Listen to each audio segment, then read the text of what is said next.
Hello everyone, and welcome back to the HeRO Whiteboard. I'm Will King. Today's topic is the predictive accuracy of HeRO for infection. So starting with sensitivity, 92% of infections are preceded within 24 hours by a HeRO score greater than 1 and 79% by a HeRO score greater than 2. Another way that we evaluated the performance of the HeRO model was to look at HeRO scores for patients at time 0 and then track those patients over the next 7 days after we categorized the HeRO scores as either high, intermediate, or low. And then we looked at the incidence rate of death, UTI, or sepsis, and we can see that those patients who had a high HeRO score back at time 0 have a very different fate over the next 7 days than those patients with low HeRO scores. But it's not just UTI and sepsis that cause the HeRO score to rise, rather it's anything that you would think would elicit an abnormal cytokine response. So when we looked at necrotizing enterocolitis, we saw that HeRO scores were high 16 hours prior to the diagnosis of NEC, and that patients with surgically treated NEC had higher HeRO scores than patients with medically treated NEC.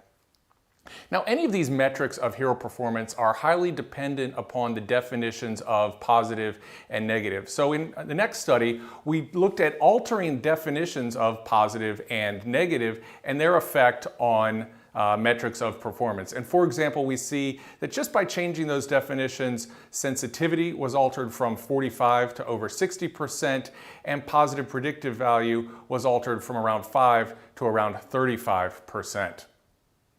Now, another way we evaluated performance was to look at spikes in HeRO score. So in this case, we looked at patients who were trending along with nice low HeRO scores, and then suddenly over a 24-hour period, the scores rose.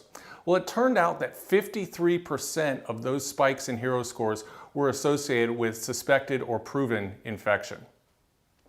So to summarize, metrics of HeRO scores are strong, but they are altered drastically by the definitions of positive and negative.